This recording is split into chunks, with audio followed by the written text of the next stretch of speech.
You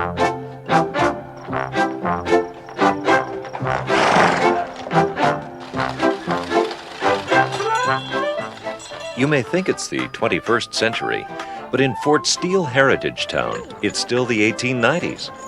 Fort Steele is a living museum. Here visitors can transport themselves back in time to see how people in a Canadian frontier town lived. We really tried to keep an atmosphere of what it was like in the 1890s here on the site.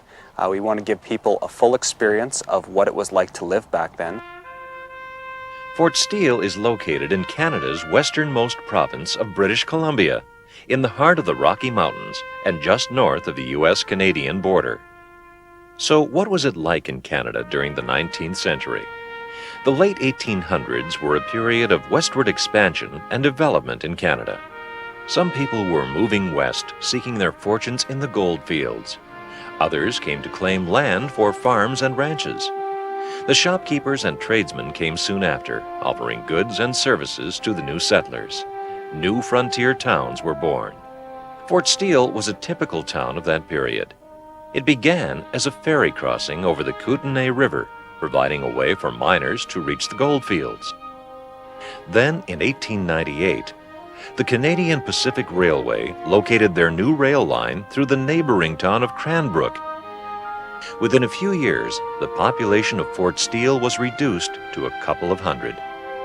For more than 50 years, the town was deserted. Then some local citizens decided they wanted to restore this fascinating piece of local history. Fort Steele Heritage Town was started in 1961, largely through the efforts of interested community members who wanted to preserve this significant historic site. Now we have over 60 restored historic buildings, including a theater, restaurant, bakery, and lots of other attractions. One of those attractions is the Royal Canadian Mounted Police Post. The Royal Canadian Mounted Police were Canada's answer to keeping law and order in frontier settlements. They came as peacemakers. There was never a shot fired. There was never anything like that done here. They solved all of their problems through words rather than violence. Do you understand this, constables? Yes, sir! Sergeant Major Sauer, sir!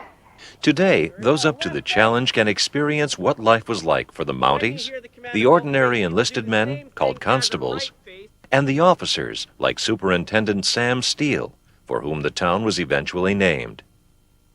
Through other displays and interpreters, visitors can learn what it was like to live without electricity, running water, and many of the 21st century comforts we take for granted. In the 1890s, families didn't have any running hot or cold water. Instead, they would have to use a pump to get their water. And for any hot water they wanted, they would have to heat it on the stove. At Fort Steele, visitors can also see how tradesmen performed their work and learn about the vital roles they played in the frontier community. Blacksmith was a very important person in any pioneer community. They kept the horses with shoes on their feet, which kept them from damaging their hooves. They also made wagons and wheels, and all kinds of tools that a farmer would have used would have been fixed or repaired or built by a blacksmith. Those who wonder what school was like in the 1890s can attend Miss Bailey's class at Fort Steele School.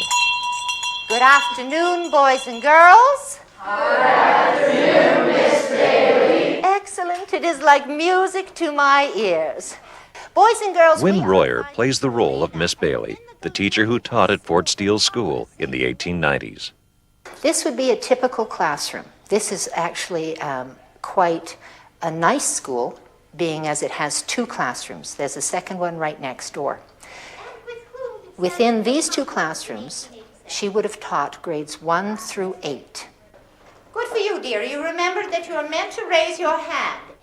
As you walk through the streets, you may encounter other characters from Fort Steele's past who will make life in the 1890s come alive. I'm a short-distance hauler. Well, actually, Angelica here does the hauling, and I just lead her around. If you're hungry, stop for lunch at the International Hotel, or try some coffee and pastries at Fort Steele's Bakery. And what does the future hold for this historic town? Canadians are becoming more and more interested in history, So over the next few years, we predict that more and more visitors will be coming to Fort Steele. So we like to add new attractions each year. Our old-time trades like our blacksmith, tinsmith, and harness maker have been very popular.